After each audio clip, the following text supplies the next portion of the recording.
Assalamualaikum warahmatullahi wabarakatuh. Ketemu lagi di CNN Si Paling Sport, podcastnya CNN Indonesia. Tentunya kali ini kembali lagi bersama saya Erlangga Wisnuaji, Si Paling Sport 01. Dan kali ini ditemani oleh Nova debutan. Arfianto. Silakan perkenalkan diri Anda. Nova Arfianto, CNN Sport berapa ya? 05 deh kalau nggak salah. 05 loh ya. 01 dan 05. Dan kali ini kita sudah kedatangan tamu istimewa, yaitu Abang Raja Sapta Oktohari. Selamat datang Bang. Salam olahraga. Jaya. Thank you Bang sudah menyempatkan waktu datang ke Terima kasih udah studio diundang podcast. ke CNN untuk kesekian kali. Yes, Tapi Si baru Paling pertama Sport. kali di podcast. Iya, perdana nih Bang Ya, ya. biasanya kan bawa itu Kamera. kamera. Sekarang mic Sekarang aja. pakai headset. Bang, Ini beda selamat loh ya, Bang. perasaannya, Bro. Ya kan? Kayaknya mau rekaman gitu. Pertama-tama selamat dulu nih, sudah kembali terpilih sebagai Ya, ketua KOI alhamdulillah. untuk periode kedua. Alhamdulillah. Pertanyaannya gini Bang. Alhamdulillah sama bismillah juga. Iya dong. Iya kan? Sebenarnya kenapa sih Bang lu sampai pengen calon lagi sebagai ketua KOI untuk kedua kalinya? Enak soalnya. Apa enaknya jadi ketua KOI? Bukannya Loh, ribet Bang? Jadi ketua KOI itu, jadi ketua Komite Olimpiade Indonesia itu jadi jabatannya presiden. Di Indonesia itu ada dua presiden, Presiden Jokowi sama Presiden KOI. Presiden NOC NOC gitu Bang ya. Indonesia. Dan di dunia memang kita sebagai penjaga Olympic Charter yang menjadi representasi IOC yang ada di setiap negara bertanggung jawab untuk menjaga kepentingan masyarakat olahraga Indonesia khususnya atlet gitu. Dan kita bisa memberikan intervensi itu seperti yang terjadi pada saat Olimpiade Tokyo itu. Rusia itu tidak boleh ikut Olimpiade, Iya. tetapi yang ikut itu namanya ROC, Russian Olympic Committee, NOC-nya Rusia. NOC-nya Rusia gitu. Nah, karena saya memang passionnya di olahraga gitu, dari dulu mulai berangkat dari bela diri, dari tinju, terus balap sepeda. Nah sekarang lebih maksimal lagi bisa menyalurkan passion ini gitu. Karena gini, ada orang punya hobi mungkin belanja, ya kan? Ada orang punya hobi mungkin ngumpulin jam, ngumpulin mobil gitu. Kalau kita sukain ngumpulin medali, Yes. ya kan? Medali. Iya gitu. Karena itu salah satu momen yang mungkin buat saya menyentuh ya gitu. Kadang-kadang kita jadi jadi melankolis juga gitu. Kalau atlet dapat emas itu kayaknya momentum itu jadi momentum yang sangat yang melankolis buat saya gitu. Atlet Merinding emas ya, Bang? dan merah putih dikibarkan, Indonesia Raya berkumandang. Terbalik.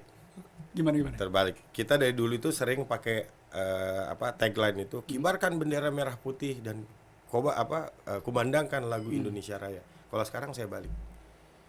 Karena jauh lebih penting mendengarkan Indonesia Raya dulu baru merah putih dikibarkan. Maksudnya Indonesia ikut event dulu. Salah. Karena ketika Indonesia Raya dikumandangkan, artinya Indonesia dapat emas. Kalau merah putih aja dikibarkan, bisa peserta. perunggu, bisa perak, atau bisa emas gitu kan. Makanya kita balik, kumandangkan lagu Indonesia Raya dan kita kibarkan merah putih setinggi-tingginya. Gitu. Jadi Indonesia Raya dulu ya, karena kalau Jadi Indonesia Raya cita-citanya dapat berkumandang, emas, bro, gitu. iya, udah pasti Jadi, emas. Udah pasti emas gitu kan. Cita-citanya bukan cuman Merah putih medali berkibar. perunggu atau perak gitu kan, tapi cita-cita yang tertinggi dulu. Makanya kalau kan di bocoran situ ditanya itu Jangan lihat targetnya ini kan gitu kan. loh. Kan bocoran nih kalau itu apa? Target atlet gimana? Itu pertanyaan yang paling gak cocok kalau ditanya ke saya. Karena buat saya kalau ada 415 atlet yang berangkat ke Multi ikut event. pertandingan ke multi event, ya 415-nya harus dapat emas. Siapapun atlet yang ikut bertanding dibiayai sama negara, cita-cita harus dapat emas. Masalah hasilnya belakangan ya, Kalau Bang, lu hasil kan harus berjuang dulu. realistis gitu kan. Hasil kan harus realistis pada saat pertandingan nanti. Tapi kalau cita-citanya cuman mau lolos kualifikasi, cita-cita cuman supaya bisa memperbaiki ranking, cita-cita cuman siapa tahu dapat medali gitu. Ini paradigma yang salah gitu. Mindsetnya harus diubah gitu. Ya, karena kita ini bangsa pemenang. Kita lihat di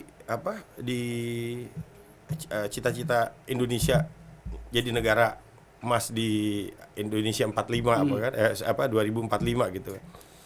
Saya bilang ya kita proses menuju ke sana kalau bisa jangan menuju aja, tapi dari sekarang udah menang terus emas itu. Dan itu bukan cuman analogi, tapi itu dalam prosesnya ketika saya di balap sepeda, alhamdulillah hasilnya berbuah gitu. Balap sepeda ketika saya pegang itu, olahraganya, organisasinya pecah 3. Ribut-ribut ya. Iya, ribut-ribut. RSO masuk gitu kan, Baik, malah Kak. pecah 4. Pecah 4 ya kan. Iya beneran. Tapi dengan pendekatan yang baik, kita lakukan rekonsiliasi, konsolidasi.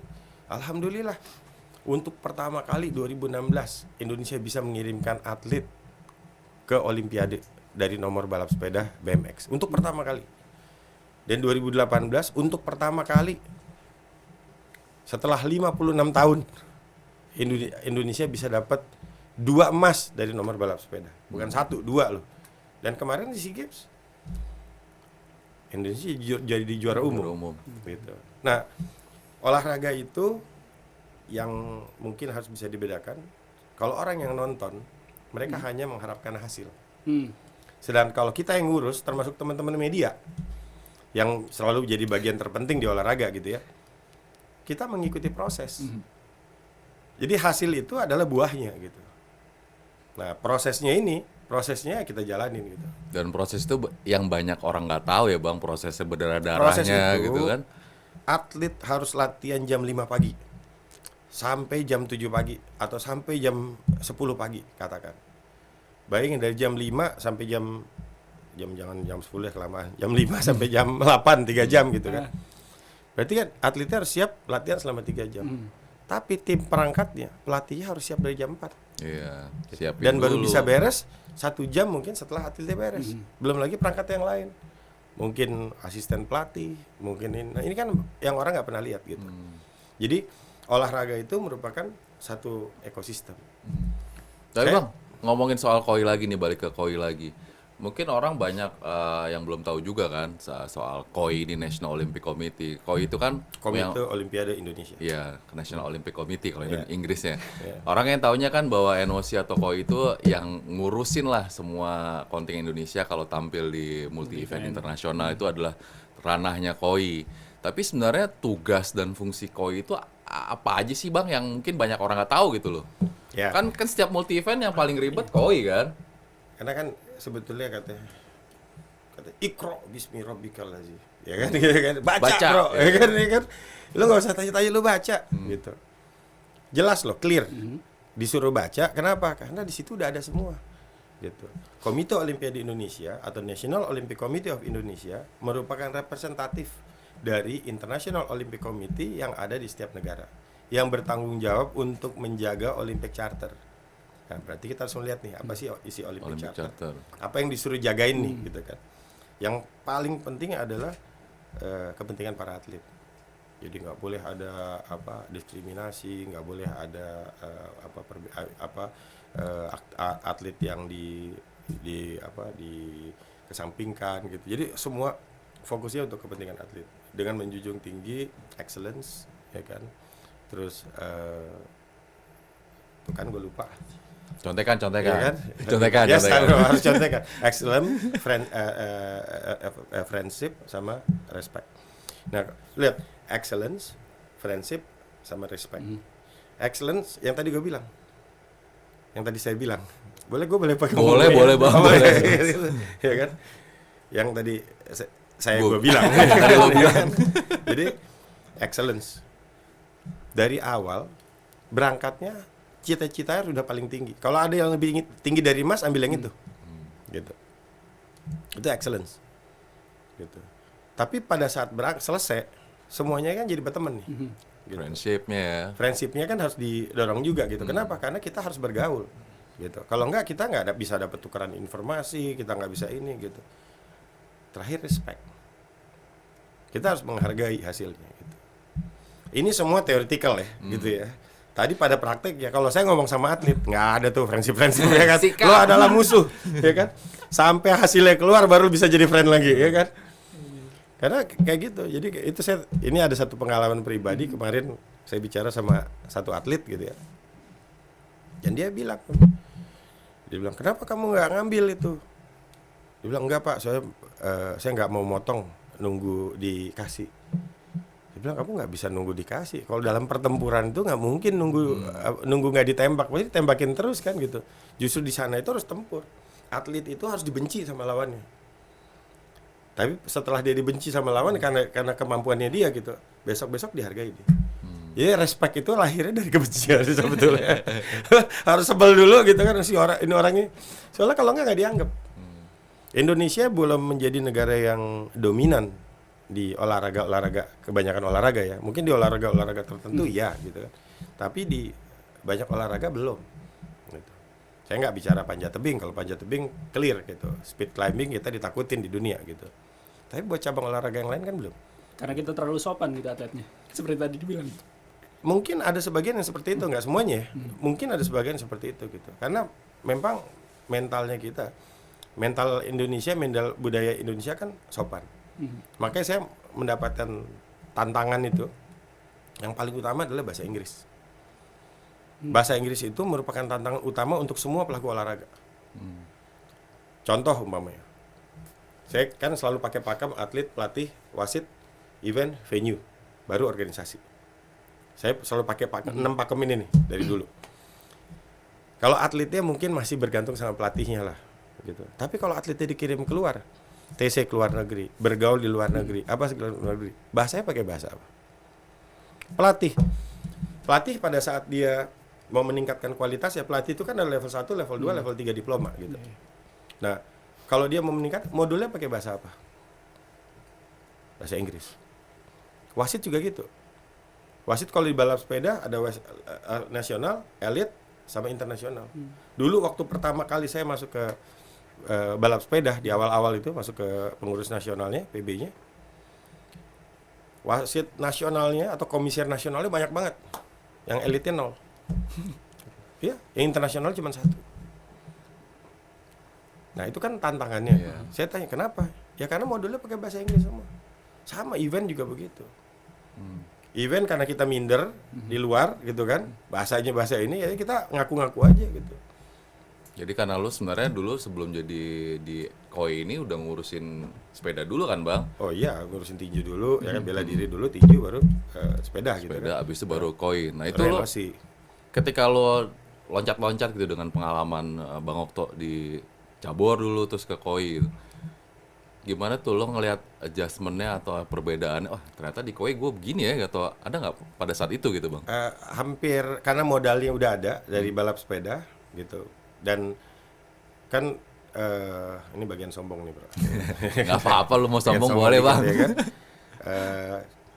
Orang Indonesia yang pertama kali masuk di member ASEAN Cycling Confederation itu zaman kita. Gitu. Setelah itu kita dipercaya jadi wakil presiden di Asia. Setelah itu kita menjadi perwakilan juga di International Federation.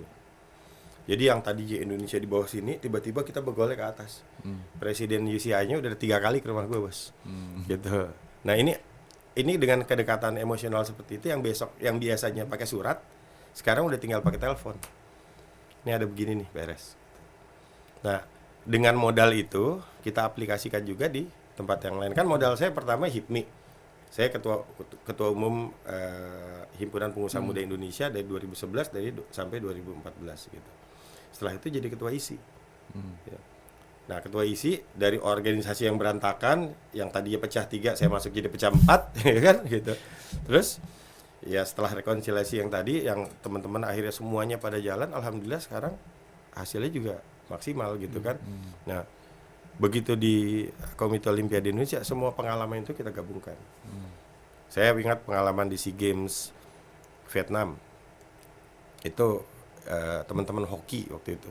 Karena ada dualisme. Dari situ kita belajar ternyata dualisme itu harus diselesaikan dengan cara ini gitu. Ternyata saya dinasihatin sama IOC sama OCA, NOC itu tidak bisa mengintervensi National Federasi. Nggak bisa. Jadi NOC itu tidak bisa mengintervensi kebijakan National Federasi. Tapi National Federasi itu independen. Yang bisa mengintervensi hanya International Federasi.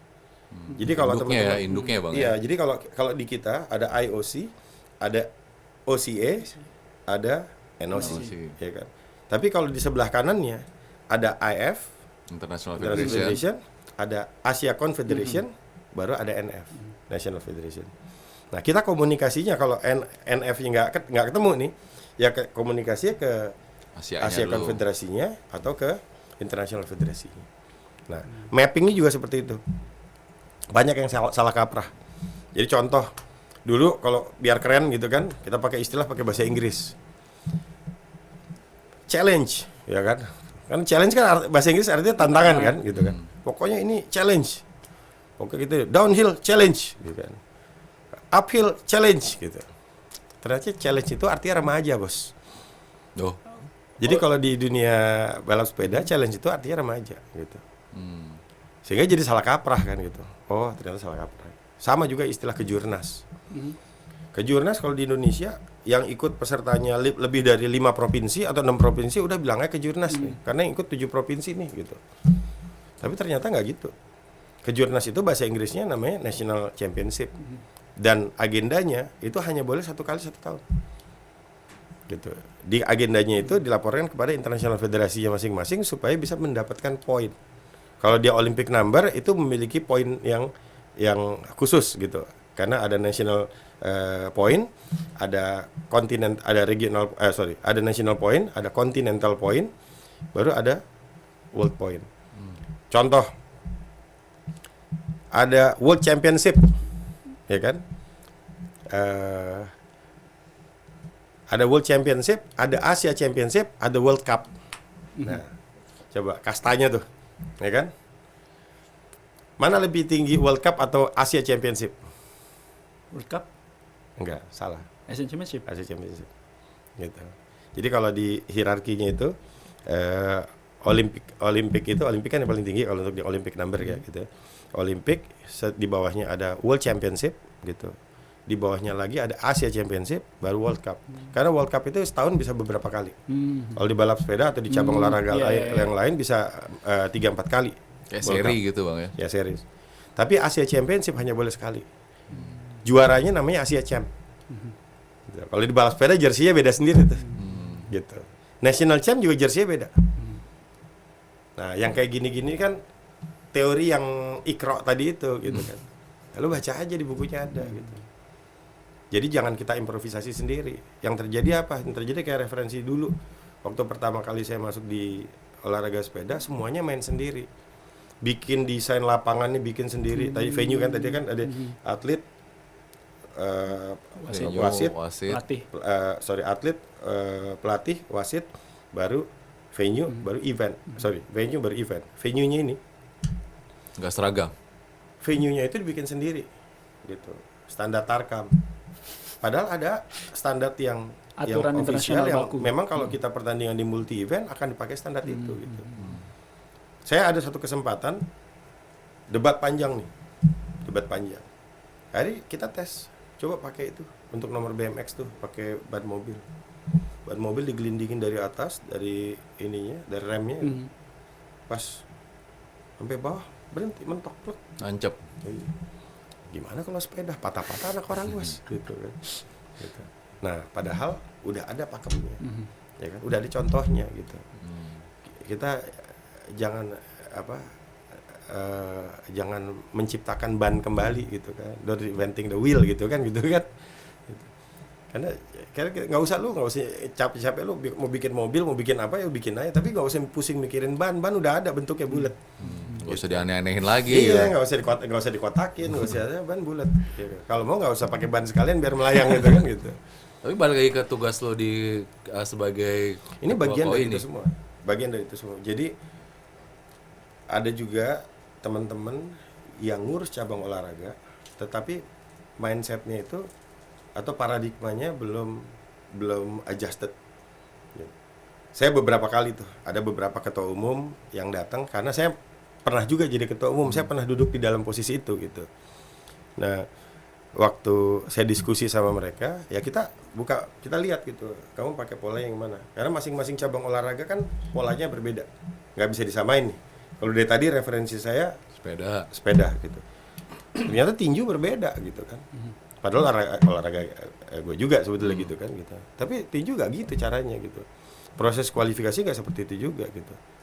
Atau mungkin nanti atletik mungkin dengan cara akuatik atau mungkin punya cara yang lain atau badminton gitu kan. Tapi pada akhirnya kan caranya ada, kita ikutin caranya. Dengan kita mengikuti cara itu, Indonesia akan jauh lebih fokus, dananya akan lebih efisien gitu. Kita nggak umbar-umbar bro gitu. Dengan kita mengikuti target kita apa nih? Kalau untuk yang Olympic number saya mau qualified di Olympic.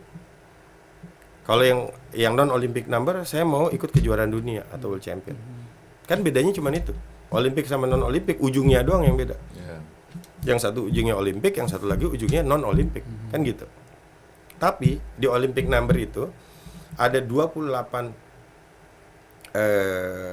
fix number atau 28 cabang olahraga yang sudah ditentukan, ada 5 cabang olahraga yang diganti-ganti.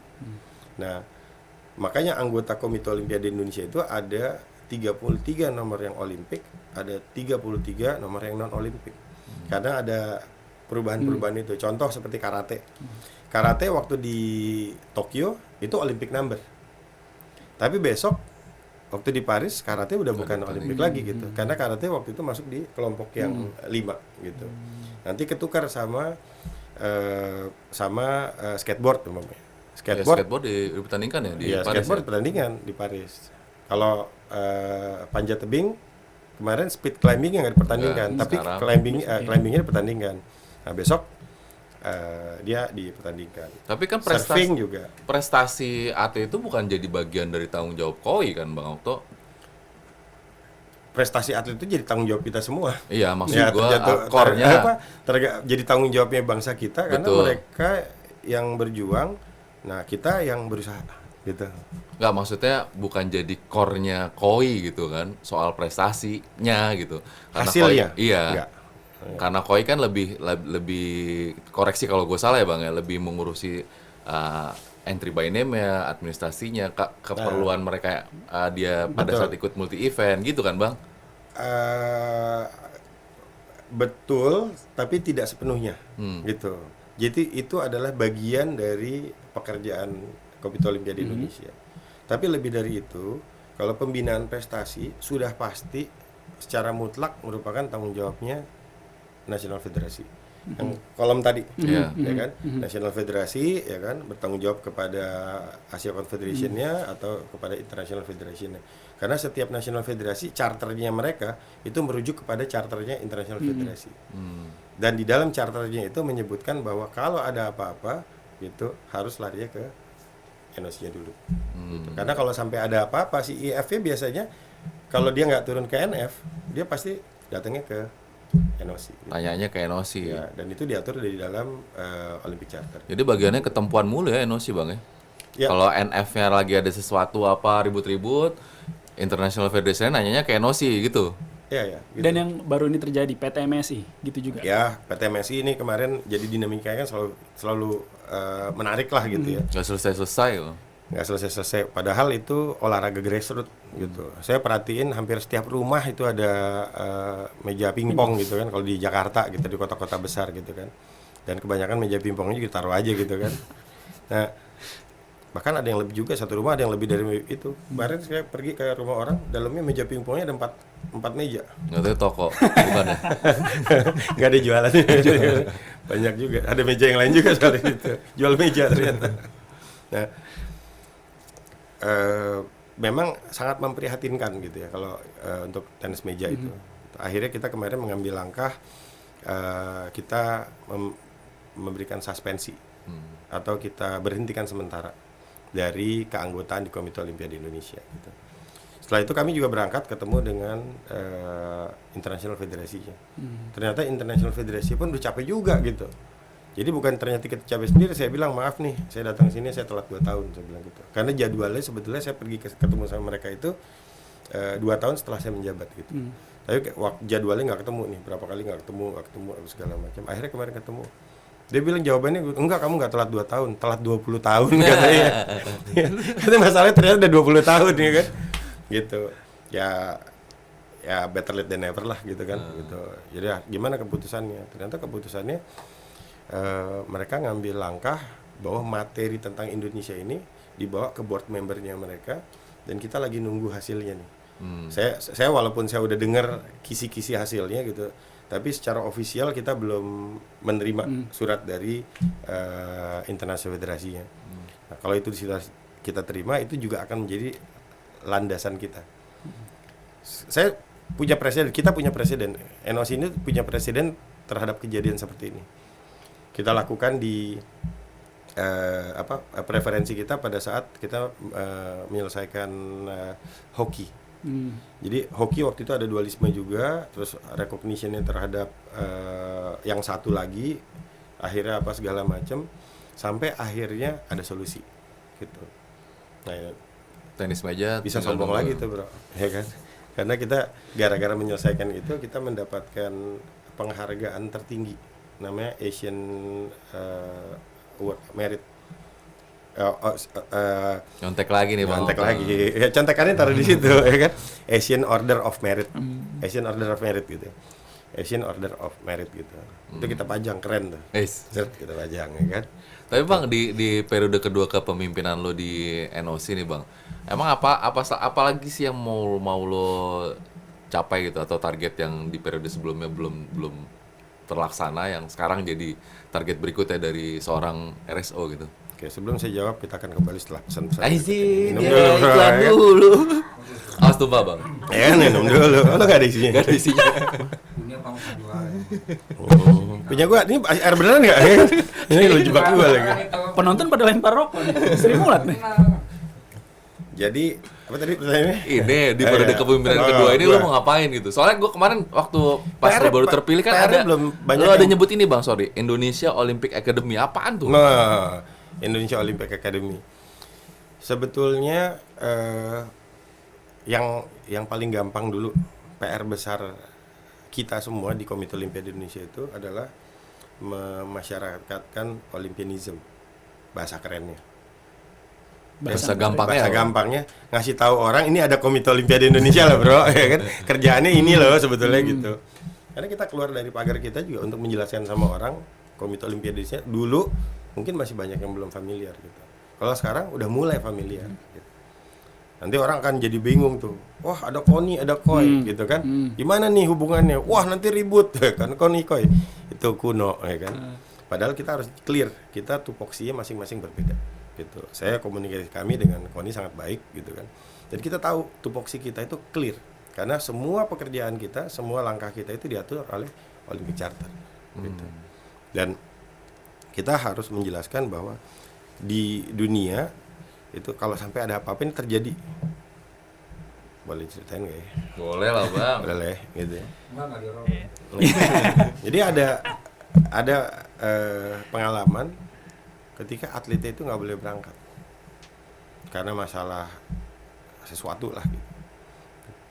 Di Indonesia nih. Di Indonesia akhirnya saya menggunakan haknya kita sebagai NOC untuk melakukan intervensi dan berangkatkan atlet. Alhamdulillah atletnya dapat perak di Olimpiade Tokyo 2024. Siapa ya? Ya, gitu. Buat yang bisa menjawab akan mendapatkan hadiah gitu. Gitu. Tapi perak. setelah itu kita introspeksi gitu. Sama ada atlet juga bukan 1-2 juga. Karena kita melakukan itu akhirnya kita Eko lakukan juga Yuli ya. Gue masih dengan- mikir. Kayaknya. Eko Yuli ya.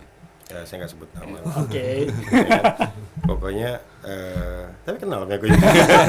Tapi di nomor yang lain juga seperti itu gitu. Wah sampai ribut sampai ke pengadilan apa segala macam. Saya bilang ya ribut aja tapi atletnya tetap berangkat dong gitu.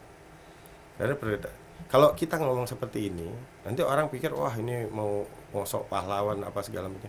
Bukan sok pahlawan, itu memang menjadi bagian dari tugasnya Komite Olimpiade Indonesia. Kalau sampai ada apa-apa, sampai negaranya lagi perang gitu, Olympic Committee itu bisa melakukan intervensi dan memberangkatkan atletnya tanpa negara, yang namanya refugees. Oh iya. Oh, Ya kan, jadi ada kan? kalau negara dalam kondisi perang atau Kalau darurat, darurat yang itu berangkatin tuh NOC. atletnya tetap bisa. Kalau domainnya lebih besar ya berangkatin IOC. Berarti secara garis besar nih, Nov tadi kan Bang Okto bilang bahwa kerjaannya NOC adalah apa tadi yang sesuai sama Olympic Charter, Olympic Charter. memasyarakatkan kan Olympianism. Iya itu. Terus bisa memberangkatkan atlet kalau negara dalam kondisi perang atau darurat tertentu gitu bang. Ya, itu terlalu jauh ya. Iya. Gue ambil contohnya. Jadi tugas-tugasnya poin-poinnya KOI itu apa aja kan tadi lu bilang ini orang harus tahu nih KOI itu kerjanya begini loh. Apa sih secara singkat biar orang pada ngerti nih KOI gue presidennya kerjaan gue tuh gini loh gitu loh bang. Jadi kalau Secara yang bahasa simpelnya gitu. Kalau Presiden Republik Indonesia tahu warga negaranya tiba-tiba ditahan di negara lain, ya kan? Itu ordernya kan dari dia. Ya. Itu warga negara, Bro. Kali ini warga olahraga. Gitu kira-kira ya kan, atlet gitu. Jangan sampai terjadi diskriminasi atau atlet yang di istilahnya di bahasa yang diperlakukan pas, tidak adil, tidak diperlakukan tidak sesuai, tidak semestinya, atau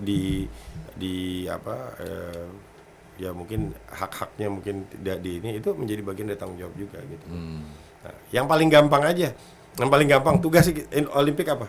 Ngejagain jangan sampai ada orang pakai kata Olimpik. Itu jadi tugasnya Komite Olimpiade loh. Jadi dulu kan orang main sembarangan aja kan, suka pakai ini Olimpik. Padahal Olimpik itu sendiri itu paten. Dimiliki oleh International Olympic Committee patennya. Jadi kalau ada yang menggunakan kata Olimpik atau Olimpiade itu harus ada hubungannya dengan NOC atau kita bisa mengajukan tuntutan. Gitu karena patennya itu dimiliki oleh IOC. Dan tadi pertanyaan gue yang Indonesia Olympic Academy itu apa tuh bang? Balik ke sana. Jadi di dunia itu ada World Olympic Academy. Jadi kan sekali lagi karena Olympic Charter kita menjalankan piagam Olimpiade gitu kan. Nah di sana mereka bikin World Olympic Academy. Nah World Olympic Academy ini turunannya namanya National Olympic Academy, NOA atau Indonesian Olympic Academy gitu ya. Tugasnya apa? Kerjaannya ngapain tuh? Dia itu lebih ke pendidikan karena akademi ya, akademi. Kemarin saya diskusi dengan saudara Rafiq yang bertanggung jawab untuk mengurus NOA itu atau IOA dan Desra dan Iksan Tualeka. Dan mereka sedang menyusun silabus-silabus yang modul-modulnya diambil dari IOC langsung. Di Indonesia sendiri sudah banyak tuh, ada program-program yang kita ikutin beberapa kali ya. Kita sudah 4 kali atau ya, nyontek lagi. International Olympic Academy. Ya. Jadi dulu saya dikasih taunya World Olympic Academy. Ternyata salah. Udah ganti. Ternyata salah. Ternyata yang benar International Olympic Academy. Jadi jangan pernah sebut World Olympic Academy, itu salah itu. Gitu. Jadi Indonesia Olympic Academy itu bentuknya. Jadi International Olympic Academy turunannya ke nasionalnya kan Indonesia Olympic Academy. Nah ini yang di tim supporting kita salah satunya yang ikut juga pernah dalam program-program di International Olympic Academy gitu. Mereka itu ngapain bang di akademi itu? Ini kan baru lo mau bikin kan mas, silabusnya lagi disusun. Itu sebetulnya udah ada di internasional, sudah lama, kita sudah berapa kali ikut dan sekarang mau diaplikasikan untuk bikin Indonesia. Mereka ada yang setara dengan pendidikan yang formal juga gitu. Itu untuk atlet maksudnya atau untuk? Bukan, untuk semua insan olahraga dunia gitu. Outputnya setelah di Indonesia Olympic Academy itu apa outputnya? Untuk lebih memahami tentang Olympianism, untuk memahami tentang Olympic Charter dan tugas dan tanggung jawab semua insan olahraga. Olahraga ini kan dunianya kan independen. Olahraga itu kan tidak boleh diintervensi. Ini memang kata-kata ini sangat sensitif, sangat sensitif gitu. Tapi olahraga itu tidak boleh diintervensi, bahkan oleh pemerintah pun. Ingat kita punya pengalaman ketika PSSI diintervensi sama negara, akhirnya Indonesia disanksi. Gitu. Sama kemarin ketika salah mengambil langkah gitu ya, itu suratnya keluar untuk menjatuhkan sanksi gitu. Yang doping nih? Ya adalah banyak lah gitu kan. Ya termasuk nyatuin KONI itu hampir keluar surat juga gitu kan gitu. Nah, tapi KOI itu sebenarnya dananya dari pemerintah atau dari mana sih bang sumber dananya yang dipakai oleh KOI ini? Ini ngomongnya soal mau nyambungin ke World Beach Game nih bang kemarin. World Beach Game kan akhirnya kurang mengenakan ya kan. Akhirnya nggak jadi. Sebenarnya dana KOI itu sumber dananya dari mana sih? Mungkin bisa cerita bang Okto World Beach Game tuh gimana sebenarnya sampai akhirnya nggak jadi gitu. Jadi positioning ya kan, positioning Komite Olimpiade Indonesia adalah mitra dari pemerintah Indonesia. Bermitra kita. Kita tidak dibiayai oleh negara. Artinya gaji karyawan apa segala macam itu tidak dibiayai oleh negara. Berarti dari mana sumbernya selama ini? Ya dari sumbangan CNN Indonesia lah ya kan. CNN Indonesia cukup di donatur ya, kita cari sponsor ya kan. Donatur terus dari kegiatan-kegiatan kita lebih banyak dari sponsor sih sebetulnya, dari sponsor atau dari donatur yang memberikan support gitu. Kita juga menciptakan mekanisme untuk bisa mendapatkan tambahan dana di Komite Olimpiade Indonesia. Nah, tetapi setiap multi event, karena multi event sudah diatur, itu ternyata saya juga ilmunya baru sampai nih. Bukan hanya diatur oleh Piagam Olimpiade, bukan hanya diatur oleh undang-undang, bahkan diatur juga oleh Piagam PBB. Bahwa untuk kegiatan olahraga itu harus dibiayai oleh negara itu gitu, untuk kepentingan negaranya. Itu diatur oleh Piagam PBB gitu. Itu lu baru tahu? Gue baru tahu ya kan, kalau gue pikir selama ini kan cuma diatur sama Olympic Charter gitu. Ternyata sampai PBB pun mengatur itu ternyata. Memang menjadi tanggung jawab negara untuk membiayai atletnya. Sehingga nggak salah kalau di Indonesia baik itu SEA Games, Asian Games, Olimpiade gitu, bahkan sampai single event aja itu dibiayai oleh negara. Nah, kalau di kami kan multi event aja udah ada beberapa nih. Ada seperti kita tahu ada SEA Games, ada Asian Games, ada Asian Indoor Martial Art Games, ada Islamic Solidarity Games, ada Olimpiade gitu ya. Nah, ada juga kegiatan-kegiatan lain seperti World Beach Game. World Beach Game ini inisiatifnya dulu dari Indonesia. Inisiatifnya dari Asian Beach Game di Bali. Lahir tuh waktu itu pasca bom Bali waktu itu kan 2008 gitu kan. Nah, kemarin World Beach Game ini yang menyelamatkan Indonesia dari sanksi doping. Pada saat kita dijatuhkan sanksi doping, kan Indonesia di ban selama 1 tahun. Sebetulnya signal-signalnya waktu itu udah lama kita dengar gitu. Oh ini bahaya gitu. Tapi biasa kan di Indonesia kan. Tadi jokesnya kita gitu kan. Kalau mau bersihin udara di Indonesia ya kayaknya perlu ada COVID lagi gitu, ada pandemi lagi baru betul-betul bersih. Kalau nggak ada yang mati di sebelah kita emang nggak ada yang diem gitu, karena semuanya ngomong. Kalau belum kejadian belum dijalanin gitu ya. Gitu. Nah ini yang terjadi kemarin. Akhirnya begitu kita ingetin semuanya jawab dan jatuhin sanksi. Des. Begitu Sudirman Cup ya waktu itu ya. Sudirman Cup Indonesia ngibarin bendera PBSI gitu. Baru alarm bunyi semua, baru ribut semua. Oh gitu. Padahal sanksinya udah dijatuhin dari beberapa waktu sebelumnya gitu kan. Nah, itu saya ditunjuk jadi caretaker, ketua task force waktu itu untuk pencabutan sanksi. Akhirnya kita melakukan pendalaman gitu. Karena Pak Presiden kita Pak Jokowi bilang kamu periksa, lihat masalah di mana, ikuti semua ketentuan-ketentuan. Happy ending lah itu akhirnya kan doping ya Bang, dicabut ya sebelum. Baik lagi nih kita insan olahraga, kita ngomonginnya proses, jangan ngomongin hasil ya gitu ya. Yang orang yang banyak yang nggak tahu gitu ya. Dan saya hanya membuka ini di CNN Indonesia podcast kan gitu. Kita sangat dibantu oleh World Beach Game karena pada saat itu di Yunani gitu, di General Assembly kita menyampaikan bahwa kita mau jadi tuan rumah World Beach Game. Sehingga WADA yang tadinya mau ngumumin bahwa Indonesia dijatuhin sanksi 1 tahun nggak bisa ngomong karena kita jadi kandidat gitu kan. Karena kalau WADA-nya ngomong Indonesia langsung batal kandidasinya gitu kan. Gitu. Akhirnya jadi gitu tuh. Kira-kira trik itu salah satu triknya lah gitu kan. Selain kita ajak keluar makan-makan juga kan gitu kan.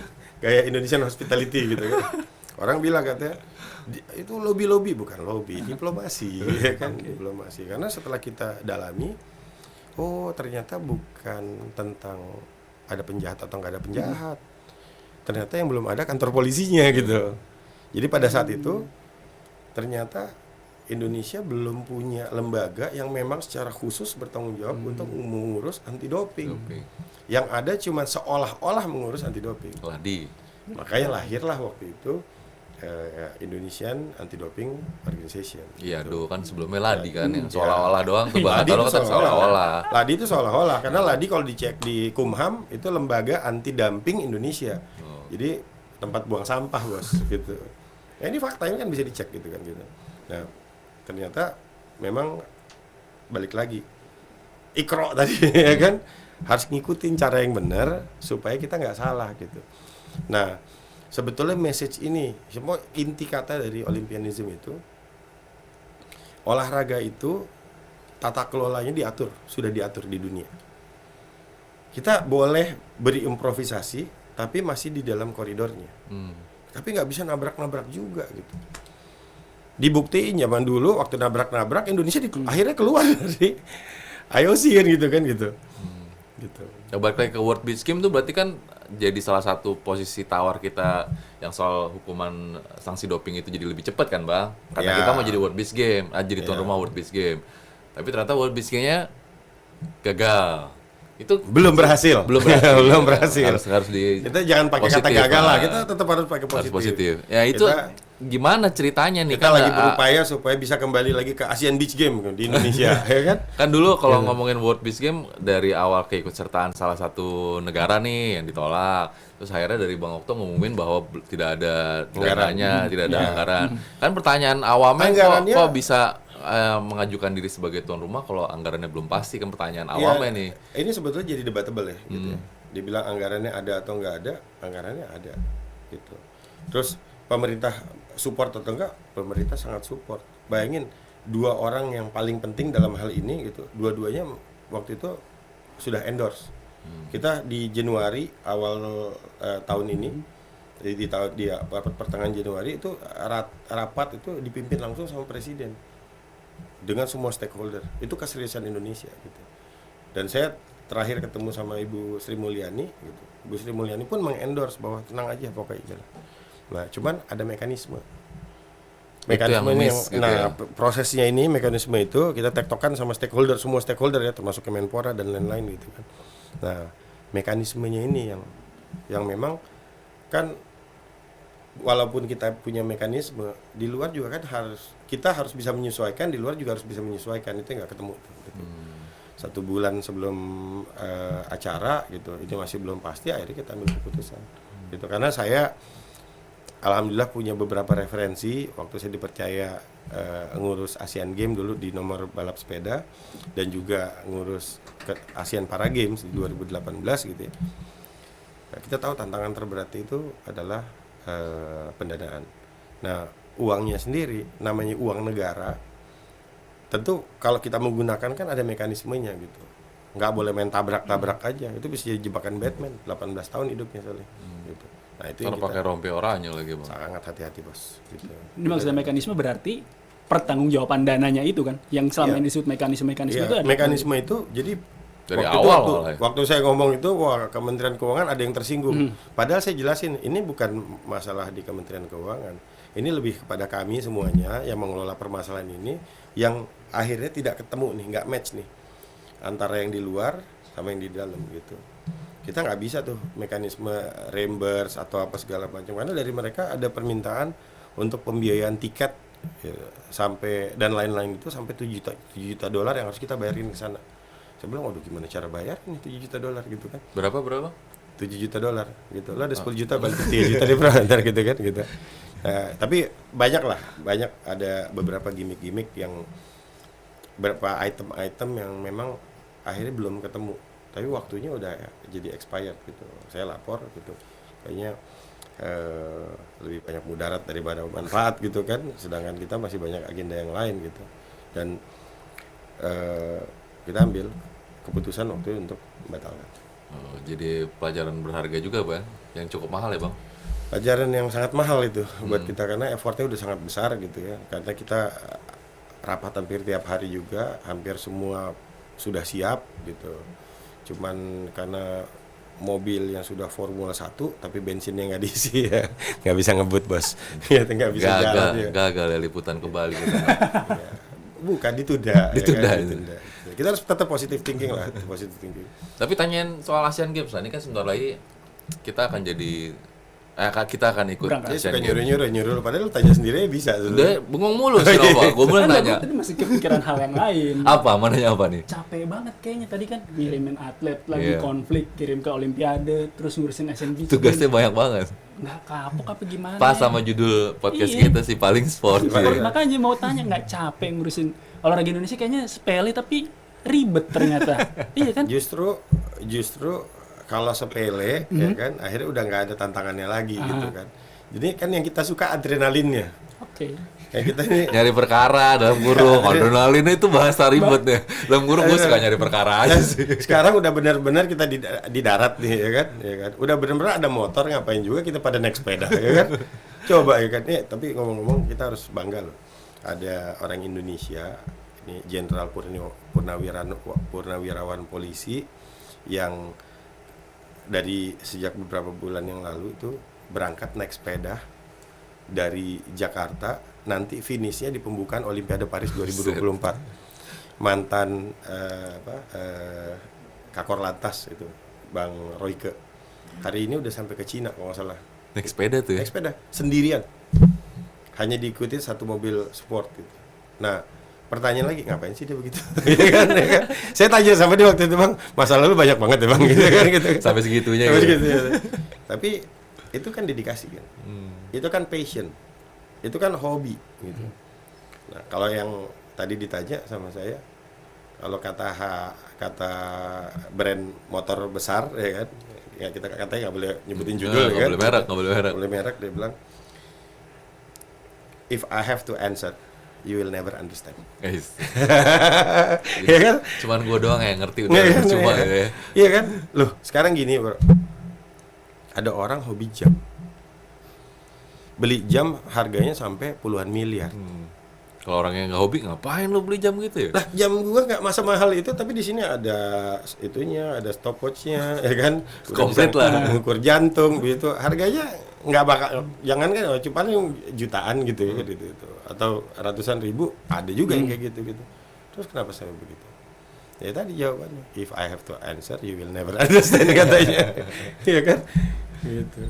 Kalau kita disuruh gitu mah nggak mau ya kan? Masih kita pikirin pelaknya atlet berapa. Balik lagi ke persiapan Asian Games tadi, Bang Okto, sebagai ini kan salah satu tugas TKW juga kan, mempersiapkan semua kebutuhan kontingen merah putih yang akan berangkat ke Hangzhou nanti akhir bulan September ini. Gimana Ya. sejauh ini persiapannya udah aman atau apa sih, ada yang perlu karena kan cerita lamanya kan peralatan lah belum datang, inilah itu. Oh, itu Makanya kita sangat setiap hati-hati. multi event pasti ada cerita itu gitu. Ya, kita sangat hati-hati dalam mengusulkan chef de mission. Karena saya kan pernah jadi chef de mission atau pimpinan kontingen. Ketika saya jadi chef de mission Olimpiade Rio 2016, itu betul-betul wawasan saya tentang olahraga itu berubah. Gitu. Jadi kalau ditanya lagi sebetulnya kalau kembali kenapa sih kok mau jadi ketua komite Olimpiade lagi-lagi gitu kan gitu. Mungkin jawabannya karena saya pernah jadi chef de mission Olimpiade 2016. Dulu nggak pernah punya cita-cita juga. Karena di situ baru kelihatan tuh, gila. Olahraga negara Indonesia dilihat, disaksikan oleh 8 miliar mata. Dan kita bisa kecil hati pada saat itu. Dengan 234 juta populasi Indonesia pada saat itu, kita hanya membawa 28 orang. Nggak jauh beda sama yang sekarang-sekarang gitu kan. Masih sekitar gitu juga angkanya. Tapi yang lebih prihatin lagi, ternyata si negara-negara tetangga kita seperti Malaysia yang populasinya hanya 30 juta pada saat itu, atau Singapura yang populasinya hanya 5 juta gitu.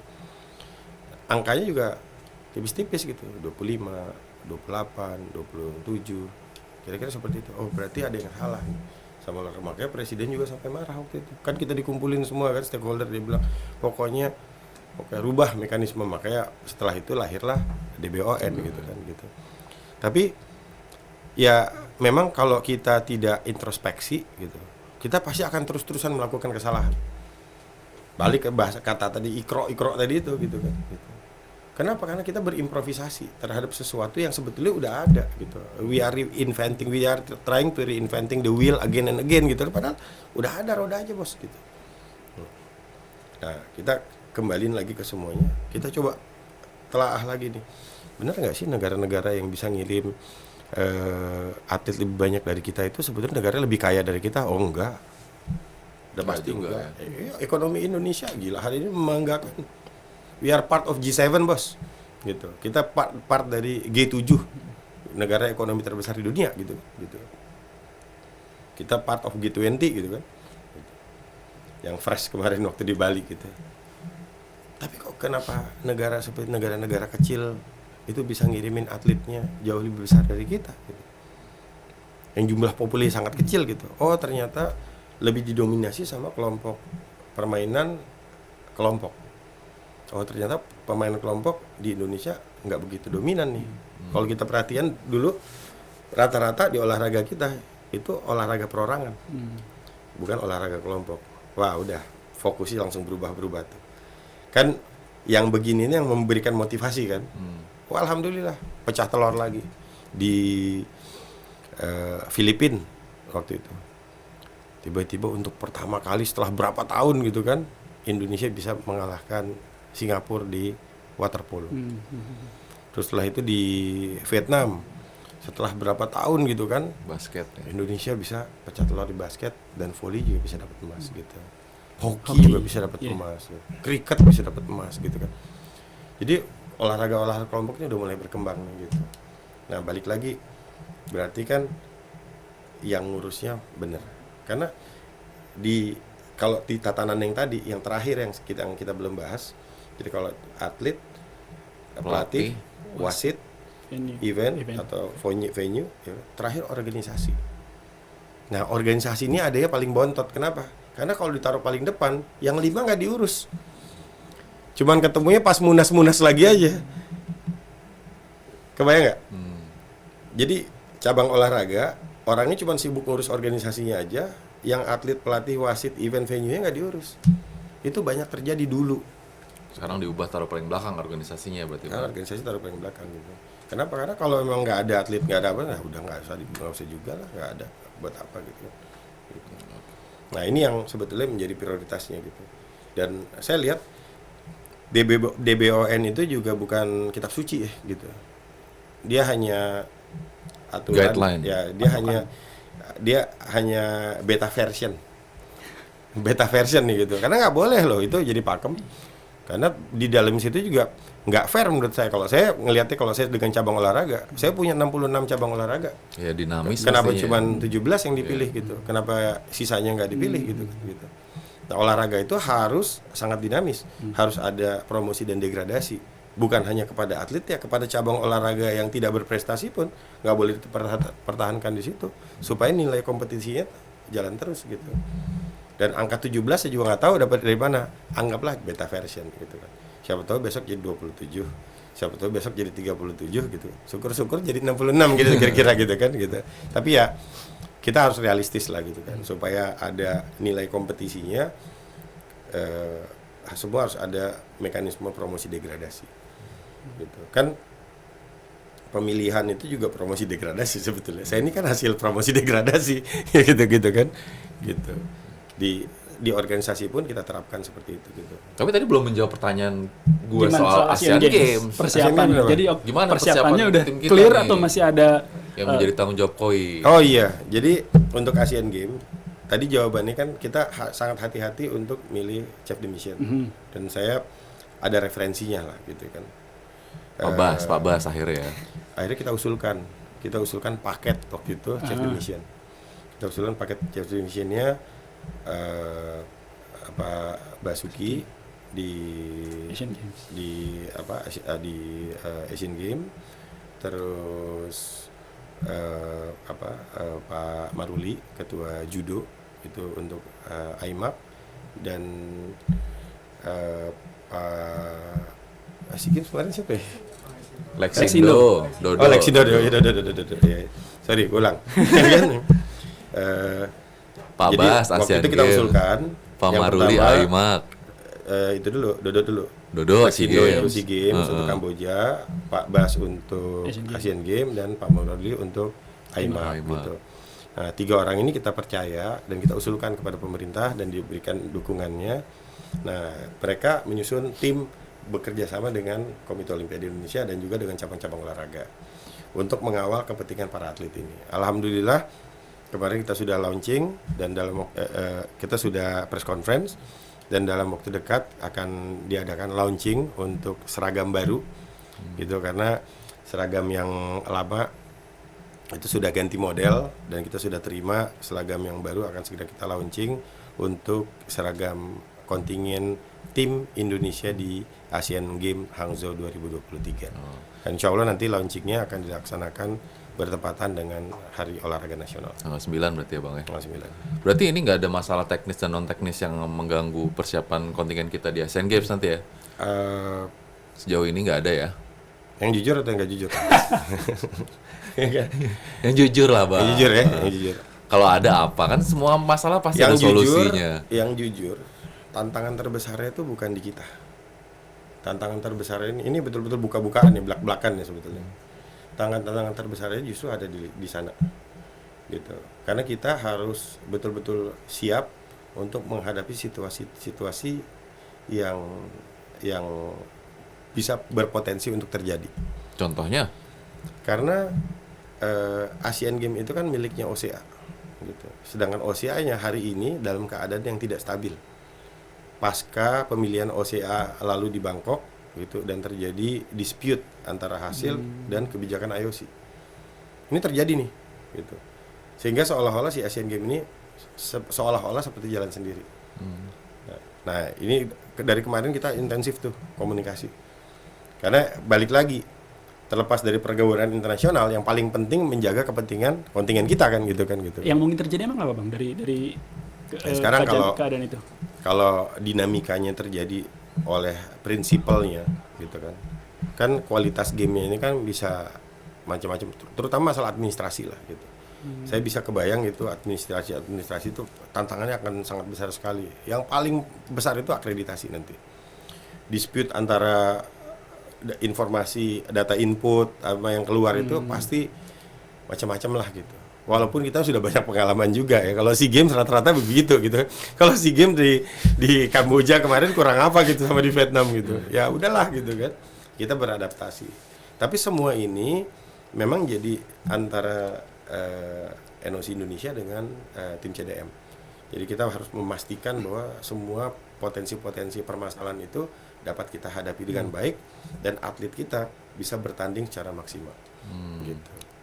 Jangan tanya masalah hasil, karena hasil kembali ke atletnya sendiri. Kalau saya sebagai Ketua Komite Olimpiade Indonesia, 415 atlet yang berangkat, 415 emas harus jadi cita-citanya mereka semua. Banyak, repot baliknya ntar.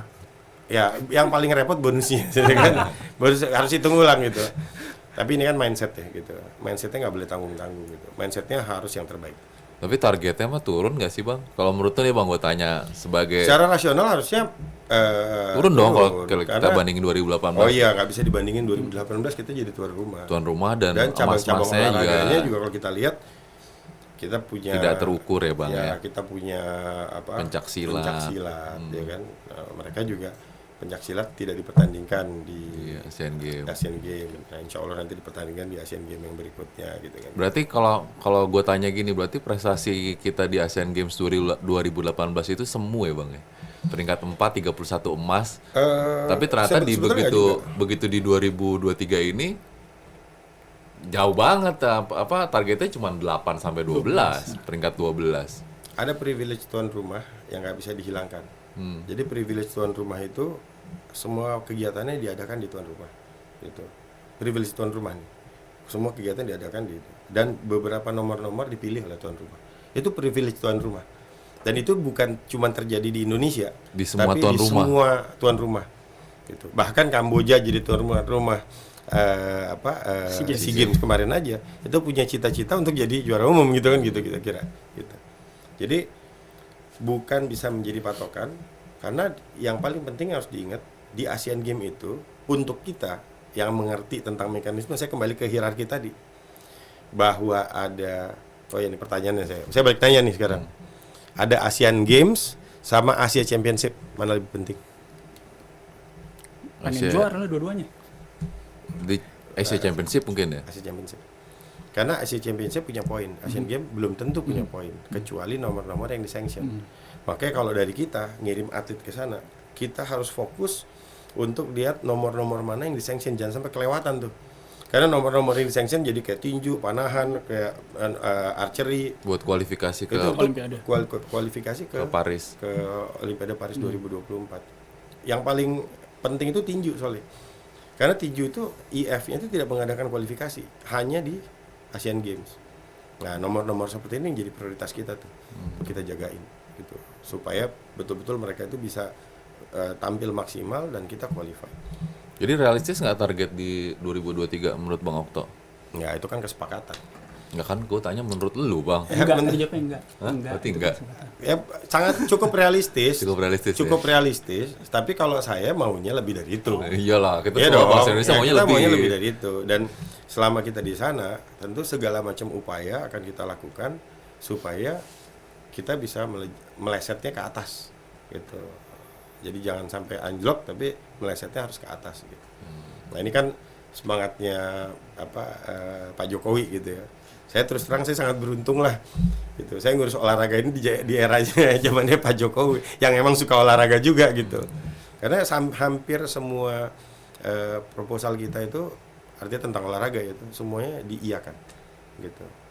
Termasuk ya kalau diingat-ingat ya, presiden yang memberikan bonus paling tinggi dalam sejarah Indonesia ya Pak Jokowi. Tapi ada satu keluhan nih Bang. Satu emas 10M loh. Tapi ada satu keluhan kemarin. Ingat gak satu emas 10M? Ingat. Tapi ada ini Bang. Kalau ngomongin soal kesejahteraan atlet ya. Kemarin kan kita baru ngobrol sama salah satu olimpian yang dapat medali nih. Dulu saya ingat banget tuh ada janji dari pemerintah peraih medali emas. Peraih medali di Olimpik dapat uang pensiun dari pemerintah. Per bulan berapa gitu tergantung medalinya dapat. Sampai sekarang tuh belum loh Bang katanya atlet-atlet olimpian peraih medali itu sih. Lalu kita lihat kebetan dulu. Oh ya, oke. Gimana kata kebetan? Jadi semangatnya udah ada, tetapi balik lagi. Nah ini mekanisme penggunaan uang negara nih kan harus ada landasannya, gitu. Landasannya dulu yang dibikin, gitu. Nomenklaturnya, undang-undangnya dibuat, diusulkan, disetujui, baru diaplikasikan, gitu kan. Sementara itu belum ada, Nggak bisa. ya kalau dilakukan ujung-ujungnya nanti yang 18 tahun tadi pakai baju oranye, gitu kan. Kita mau ngurus nih bos, gitu kan. Tapi kita juga nggak mau gara-gara salah urus, gitu. Akhirnya baju oranye, gitu kan, gitu. Jadi masih belum bisa terwujud karena landasannya belum ada jawabannya gitu Bang ya. On the way. Ya, prosesnya kan kita harus menghargai proses. Jadi prosesnya sedang dilakukan. Kita percayakan orang-orang yang cinta sama olahraga ini di Kemenpora, Menpora, di Komisi 10, di DPR RI gitu. Dan semua stakeholder olahraga pasti mencari yang terbaik untuk para atlet. Apalagi presidennya emang suka terhadap prestasi olahraga gitu. Balik ke 10 miliar tadi, presiden waktu saya ingetin dia bilang enggak, saya nggak pernah ngasih satu emas 10M gitu. Saya bilang Pak, Owi Butet itu satu emas Pak, cuman dibagi dua, masing-masing 5 miliar, 5 miliar. Iya. Oh iya, jadi 10 miliar. Oh iya kata gitu. Dan Pak Jokowi itu yang ngasih 10M, kasih satu emas pos gitu kan. Dan itu secara rasio indeks di antar negara ya cukup tinggi juga. Oke. Salah satu yang paling tinggi. Nov, ada yang mau ditanya lagi ke Bang Okto? Udah ada. Gue masih ada satu lagi nih. Satu lagi sebelumnya udah mau di penghujung podcast kita nih Bang. Oke. Dari sekian panjang perjalanan lu ngurusin olahraga dari National Federation sampai sekarang di KOI gitu Bang, udah berapa belas tahun lah ya. Lu udah ngerasa olahraga di Indonesia jadi prioritas atau belum Bang? Minum dulu. Berat bro itu pertanyaannya. Iya. Kalau udah jadi prioritas kita udah nggak jadi ketua komite Olimpiade Indonesia lagi gitu. Tantangannya masih besar gitu. PR juga masih banyak. Dan yang saya pahami gitu, yang kita semua pahami dari Komite Olimpiade Indonesia, kalau kita minta itu sama kayak atlet gitu. Jadi kalau kita minta kayaknya susah dikasih. kita harus maksa supaya dapat. Gitu. Yang saya omongin ini Olimpiade 2036. Ada di kebetan lo tapi lupa lo tanya. Ya kan gitu. Olimpiade 2036 itu masih hidup. Cuman kalau kita ngantri gitu, kayak kita susah untuk dapat. Emang harus maksa. Nah, cara maksa kita itu ya diplomasinya secara maksimal, dan Indonesia juga harus siap-siap diri gitu. Karena Olimpiade itu nggak boleh pilih-pilih. Apakah Indonesia jadi siap jadi tuan rumah Olimpiade gitu kan? Nah, kita juga harus bersiap diri gitu. Karena kalau kita punya cita-cita besar, tanggung jawabnya juga jadi besar gitu kan. Nah, ini belum tertutup. Nanti ke depan kita akan mencari positioning supaya kita memiliki nilai tawar yang lebih tinggi lagi di dunia olahraga. Kita punya tokoh-tokoh besar gitu kan yang menjadi perwakilan-perwakilan kita di dunia olahraga gitu. Dan insya Allah kalau itu semua sesuai dengan rencana yang kita lakukan, kayaknya Indonesia jadi tuan rumah Olimpiade itu menjadi mungkin. Bukan hal yang mustahil. Bukan hal yang mustahil atau mustahil. Hil yang mustahil. Hil yang mustahil. Tapi dengan semangat yang semangat menjunjung tinggi nilai-nilai olimpianisme, sportivitas, ya kan. Saya pikir Indonesia juga layak disandingkan dengan negara-negara lain. Indonesia ini kita negara besar, Bos. Negara dengan populasi nomor 4 terbesar di dunia. Yang pertama itu Cina, yang kedua itu India, ketiga itu Amerika, keempat Indonesia, yang kelima apa tuh? Bangladesh ya. Dari 4 negara ini aja yang dominan cuma Cina sama Amerika. Cina, Amerika, sama Inggris. Kalau kita lihat hasil dari Olimpiade, emas perolehan terbanyak biasanya itu aja tuh muter tuh Cina, Amerika, Inggris, Cina, Amerika, Inggris. Gitu. Indonesia sama India masih berjuang. Gitu. Kan jadi jawabannya kalau kita lihat orang Cina sama orang Indonesia, postur tubuhnya juga hampir sama, cara makan juga hampir sama gitu. Tapi pernah prestasi bisa lebih konsisten gitu kan. Nah, kita menuju ke sana. masalah prioritas itu tadi, Bang ya. Ya, kita menuju ke sana. Dan kita menggunakan semua kesempatan, itu salah satu trik juga kenapa Pak Bas itu jadi CDM Asian Games, supaya Pak Bas punya wawasan yang lebih luas lagi, berkesempatan berinteraksi langsung dan melihat secara langsung fasilitas-fasilitas yang ada di Cina. Karena Cina itu memproduksi atlet-atlet yang berkualitas. Biar bisa dibangun di Indonesia ya, Bang. Supaya bisa dilakukan, diaplikasikan di Indonesia. Mudah-mudahan nanti kalau ibu kota negara baru itu berdiri, ada fasilitas yang lengkap untuk jadi tuan rumah Olimpiade 2036. Amin. Amin sensitif loh sekarang. Ya. Ya kan? Mudah-mudahan terkabul maksud gua. Gue bukan orang politik ya, nggak apa-apa, bebas ya kan. Oke deh Bang Okto, kayaknya udah nggak kerasa, udah 1 jam kita ngobrol-ngobrol. Iya, padahal bayarannya cuma sejam, ini sejam 20 menit loh bro. Thank you Bang Okto waktunya, sukses semua dengan semua rencananya, semua kegiatannya, dan yang paling dekat semoga kontingen Merah Putih dapat mencapai hasil yang terbaik di Asian Games di Hangzhou. Oh, ada message yang paling penting harus gue Apa tuh sampaikan. Bang? Gitu. Tetap menyaksikan podcast CNN karena Si Paling Sport sebut dulu dong Bang. Si Paling Sport sama CNN, karena CNN Indonesia menjadi partner Komite Olimpiade Indonesia Mantap. SEA Games Hangzhou Asian 2023. Asian Games. Asian Games. Ulang. Karena CNN Indonesia menjadi partner Komite Olimpiade Indonesia di Asian Games Hangzhou 2023. Jaya. Thank you Bang Okto waktunya. Saya tutup dulu nih podcast Si Paling Sport. Demikian tadi obrolan seru kita dengan Ketua Komite Olimpiade Indonesia Raja Sabta Oktohari. Dengan itu saya Erlangga Wisnuaji dan Nova Arifianto undur diri. Sampai jumpa di podcast Si Paling Sport, podcastnya CNN Indonesia episode selanjutnya. Bye bye. Tambah follower ini. Thank you Bang. Thank you. Danke banyak Bang.